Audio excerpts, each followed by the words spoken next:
Alors, il existe de nombreuses définitions de la prospective et de la prospective stratégique. Je vous en propose une qui est, à mon sens, assez opérationnelle.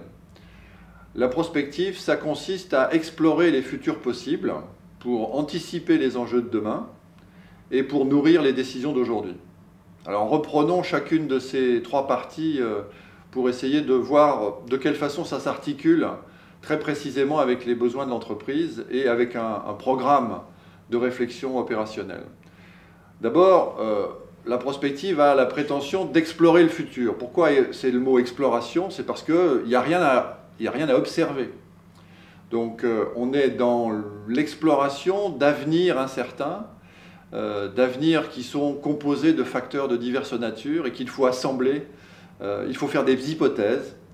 Et cette exploration, elle doit absolument s'inscrire dans un regard sur les futurs possibles. J'insiste sur le pluriel parce que le premier conseil qu'on pourrait donner en matière de prospective, c'est de ne jamais regarder l'avenir comme une seule direction et conserver cette pluralité de regards sur les futurs possibles jusqu'au bout de la réflexion.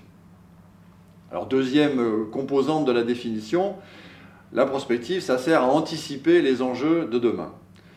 La prospective consiste à explorer ces futurs possibles pour prendre conscience des menaces et opportunités auxquelles l'entreprise va être confrontée.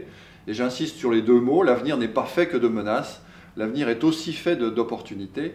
Et donc la documentation de ces avenirs possibles, l'identification des facteurs clés qui vont conditionner le contexte dans lequel l'entreprise va se situer, le contexte concurrentiel, la déformation de ce contexte concurrentiel, vont permettre de nourrir une réactualisation de ces enjeux et de cette connaissance des risques, des menaces et opportunités. Et puis la prospective, ça n'est pas non plus pour se raconter des belles histoires sur le futur. Alors on peut jouer à faire de l'utopie, mais on doit rester en matière de prospective stratégique, et notamment pour les entreprises, dans le champ du réel, du vraisemblable, du possible.